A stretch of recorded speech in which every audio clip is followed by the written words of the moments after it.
we're going to talk about loading. And that subject I have been talking about in the wheel loader school. And I think it was the first episode of the wheel loader school.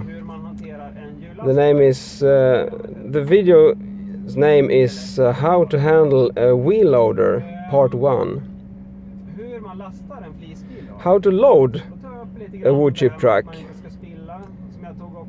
In that video I was talking about to not drop so much materials and a lot of techniques how to handle the wheel loader. So if you want to know more about this, I want you to look at this video, how to handle a wheel loader. Part 1 and Part 2, mostly in Part 1. But there is some things I will say again today that I already talked about in this video. For example, how to load in the best way. I'm going to talk about today. But at first, I'm going to talk about the chains, as I was mentioned in the first video in this series, how to drive a wood chip truck. And we have to be aware of that there is chains inside of the cargo space, and we also have to be aware of that the cargo construction is very light and not so strong.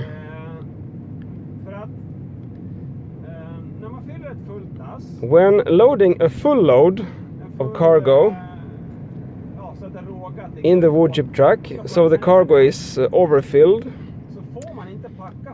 you cannot pack the materials too hard, because the walls will be pushed aside and the chains will be ripped off. I've been doing this myself, and if you do press the materials too hard, the chains could rip off, and the hooks the chains are attached in could also rip off. So that's a big no-no. But you want to load as much as possible, of course. But when you're packing the materials in the cargo space, don't put the bucket inside of the cargo space, because if you do this, you will rip off the chains that are attached in the top of the cargo space.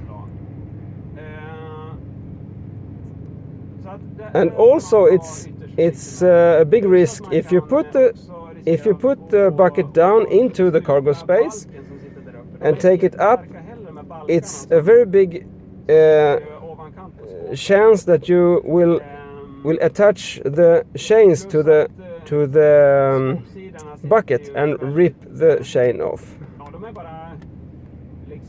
And the cargo space, the side of the cargo space, the walls, they are very thin.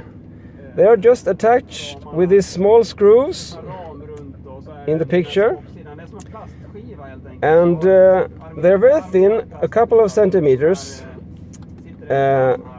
and they are attached in this framework, and it is attached like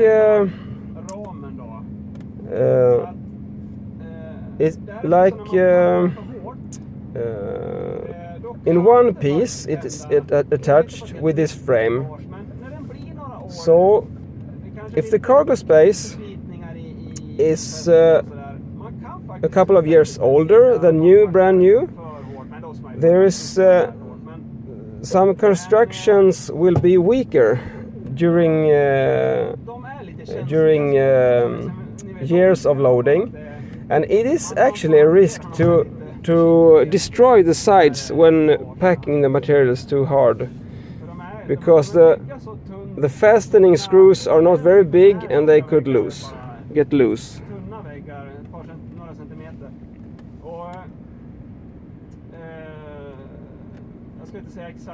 And as I said, the walls are just a couple of centimeters. I don't know exactly how much, and I think it could be different from different constructions too, but they are very thin, because we do this because we want a very light construction, so we can load more materials in weight. So that's very good. That is, the truck is not very heavy because of this. And I can also mention this, when you're coming to a place to load, you can park the truck in a different ways. And the first rule is to not park the truck in some uneven surface. For example, if there is materials spilled and dropped on the ground, make sure it's clean first, so you don't park on top of the materials. And this is a rule we can learn from each other. If you drop materials when loading, you clean afterwards, so the next driver don't have to clean for you. It's not as important if you just drop a little dust on the ground. That's not a big issue. But if you drop a lot of materials, so there will be uneven surface on the asphalt, you have to clean, because if next driver come there and park his truck on top of the uneven surface, there will be wrong in his loading, because in the picture you can see our weight system, and these are a system that is the air pillows on the truck. The suspension on the truck makes the scale for us when we're loading. So when we're looking at the scale, it is the suspension telling us how much the truck weighs. So if we are parked in an uneven surface, there will be wrong on the scales. And the next thing is that it's very important to not park very far away from the pockets where we load from, or the pile you're loading from. So park as close as possible, so you don't have to carry the material long distance. And if you're loading on a pile that is not in a pocket like this you saw in the picture, but like in this picture, there is a pile in the middle of the asphalt field, the asphalt place. You can park like the truck will be in an angle, so you don't have to carry the materials very far away. So for me, I personally prefer to park in an angle like this, 90-degree angle. So it's very close to the pile. All the truck is close to the pile. But the main issue is to find a parking place as close as possible to the pile. It's as simply as that. Park as close as possible.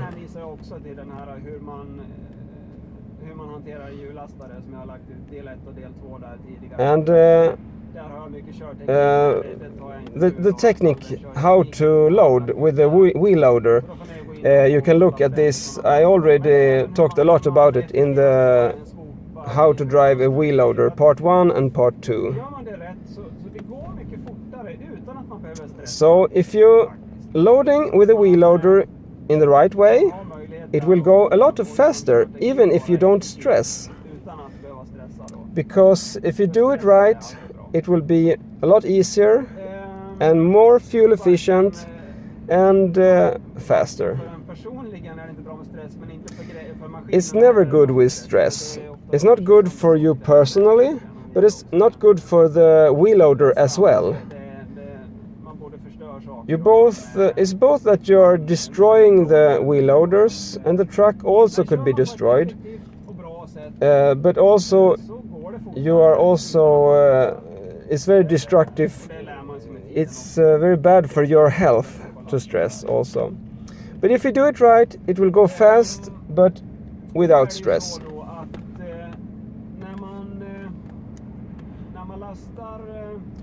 When loading the truck,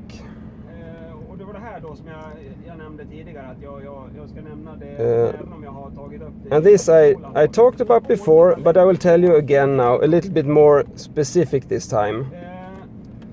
And this is about how to fill a wood chip truck in the most efficient way.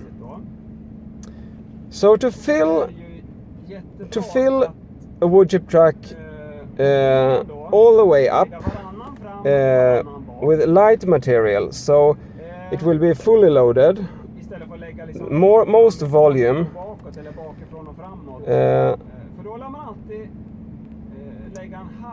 Many people load like this. They start in the front and load all the way to the back.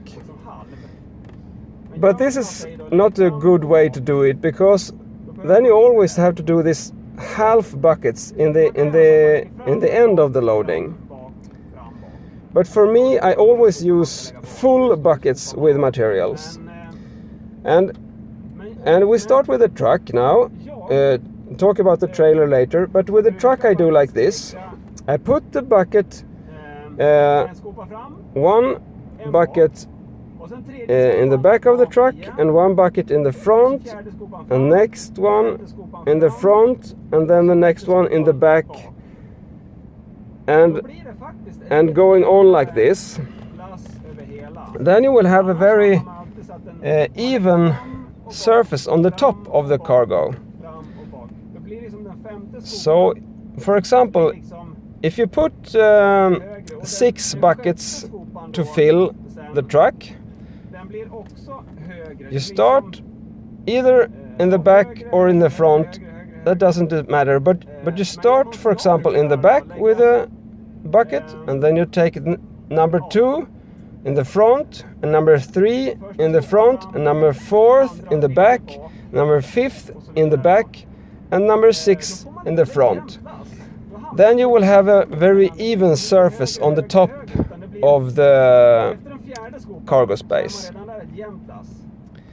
That's the most efficient way to load a wood chip truck. So please try this. I find it very efficient. But when it comes to the trailer, I do a little bit different. I find a technique that I like very much, and I find it very efficient. But of course you can do it in different ways. But for me, this is very good. And I start with a bucket in the back of the trailer, and then a bucket in the front of the trailer, and back of the trailer, front of the trailer, back of the trailer, front of the trailer, until you have the materials for the top, like on the picture here. There is empty in the middle, but there is full in the ends of the trailer. And that's very good, because then it's possible to put one extra bucket on the top, in the end and in the front. And the material will not overfill, but it will fall down in this empty space in the middle. So you can press a lot of more extra in the ends of the trailer. So it's easier to pack the material. So both that it's easier to pack and not drop materials on the ground, but also there will be more filled in every corners, because when you put a bucket of material, there will not be a square, but there will be a round pile with material, and that could be a problem in the corners of the cargo space. So when you do like this, you have a chance to fill all the corners in a better way. And I noticed this when I come to places where they measure the cargo before unloading. So I can see when I'm doing this technique, I have a much better volume in the cargo than if I use other techniques. Because if there is empty in the corners, they will withdraw in the calculation when they're measuring the cargo. But after doing this, I'm filling the materials to the middle of the cargo space. And to fill the middle of the cargo space is not a problem, because there you can always use full buckets, and you can also not drop materials over the edge. So this is a perfect way of never using half buckets. And when I'm talking about half buckets, it's like if you're filling the cargo space from the front to the back, there will be like a hillside with materials in the end of the cargo space. So you have to take a half bucket from the pile you're loading. You're taking a little bit on the side of the pile, so only the half of the bucket will be filled, because otherwise it will be very bad filling materials in the truck. But with my technique, you will always use full buckets and never spill so much materials. So I like this technique and I use it all the time.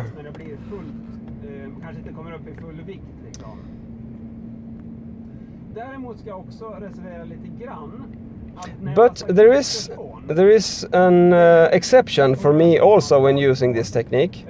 That's when I load very light materials like cutter shavings. But this technique is perfect when using like sawdust or loading dry wood chip. But when loading cutter shavings, I do the same technique, but also making a pile in the middle. For example, I do this: one bucket in the front and one bucket in the back, and then one bucket in the middle. And the next time, one bucket in the front, one bucket in the end, but one bucket in the middle as well. Because cutter shavings are so light, so every time you push it down, it just vanished in the truck. So because having this pile in the middle of the trailer, then I have some support when I am packing the materials. That's why I do this. Then we come to another thing with loading, and this is very common to do mistakes when you're new or a new driver. So when you're taking materials from a pile and coming to the truck, and the failure many new drivers do, they are going too further over the cargo space. and this results that the material will fall over the cargo space or along the wall in the other side of the cargo space. So it's really enough to just go like 10 centimeters over the cargo space and empty the bucket right there. So you can see on the picture here the bucket is just like 10 or 20 centimeters over the side of the cargo space, but the material falls very nicely in the middle of the cargo space. But some buckets, or I can say like this, buckets are different constructed. So some buckets you have to roll forward a little bit while unloading the bucket, because it will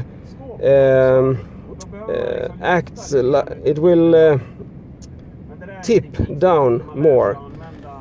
And some also buckets you have to higher the bucket a little bit so it won't touch the cargo space. But this technique you will be more and more used to the wheel loader and using the high lifting buckets, so this is not a problem. And of course in the first bucket you put on in the cargo space will not fall over the truck, but when you're coming on the top of the cargo space and having the bucket over too much over the side of the cargo space, all the materials will fall over on the other side of the trailer. So just don't put the bucket too much over the cargo space. Another thing that is not so dangerous to do, not so very bad to do, but many people do it when they are new driving, and that is to holding the bucket too high over the cargo space. And when doing this, the materials will fall on the ground more than necessary. So it's better to hold the bucket closer to the cargo space and empty the bucket close to the cargo space.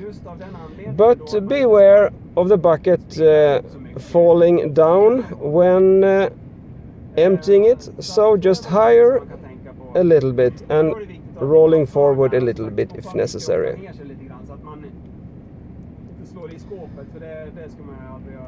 And beware to don't touch the cargo space.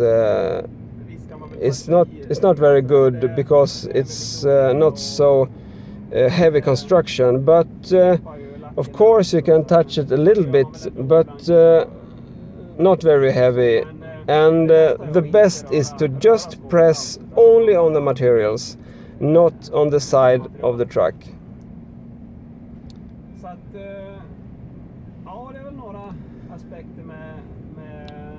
That was a little what I had to say about loading, what I added to the wheel loader school now. This is the next episode, and this is about a fire. We had a fire on one of the sawmills here in our region, and I was there filming. So next time you will see